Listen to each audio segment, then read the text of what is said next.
Hi மக்களே, காய்கறி சுத்தமாக இல்லாமல் இருந்தது. சரி காய்கறி வாங்கிட்டு வந்தாச்சு. சந்தையில் போய் வாங்கினேன். இது இன்றைக்கி எப்போவும் மார்க்கெட்டுக்கு தான் கூப்பிட்டு போவாங்க. இன்றைக்கி சந்தைக்கு கூப்பிட்டு போனாங்க. சந்தைன்றது டெய்லி சந்தைலாம் கிடையாது. அங்கங்கே ரோட்டில் போடுறது. இது கவர்மெண்ட் சந்தை. அவங்கவுங்க ஒரு கடை பிடிச்சி போட்டிருப்பாங்க. அந்த மாதிரி சந்தையில் தான் வாங்கினேன். ரேட்டெல்லாம் கம்மியாக தான் இருந்துச்சு. பூஜை பொருட்களும் சில பொருட்களுமே வாங்கிட்டு வந்தேன். பத்தி சூடம் அது இதுன்ட்டு நிறையாவே வாங்கிட்டு வந்துட்டேன். பூஜை பொருட்கள் மட்டும் குறையாமல் இருக்கணும் சாமி ரூமில். அந்த மாதிரி எனக்கு இருக்கணும். பத்தி சூடம் எல்லாமேவும். அதனால் அதை மேலே மேலே வாங்கி வச்சுருவேன்.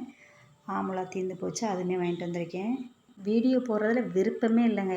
என்னன்னே தெரில. வாட்ச் ஹவர்ஸ் கூட எதுக்கு இப்படி டைம்லாம் குறைஞ்சி போயிட்டே இருக்குன்னு தெரில. எதனால் குறையுதுன்னு தெரில. இதை சொல்கிறதுக்காக எனக்கு கமெண்ட் பண்ணி சொல்லுங்கள். ஏதாச்சும் தப்பாக இருந்தால் நான் திருத்திக்கிறேன். சேனல் ஆரம்பித்து 5 வருஷம் ஆகுது. 5 வருஷத்தில் இந்த 2 மாதமாக தான் வியூஸ் போயிட்டுருக்கு. வாட்ச் ஹவர்ஸ்னால் என்னன்னே தெரியாது. இப்போ தான் அதை பற்றி தெரிய வந்துச்சு. அதுவே இப்போ கம்மியாகிட்டு இருக்கப்போ வீடியோ போடுறதுக்கே கஷ்டமாக இருக்குது. வீடியோ பிடிச்சிருந்தா ஒரு லைக்கை போடுங்க.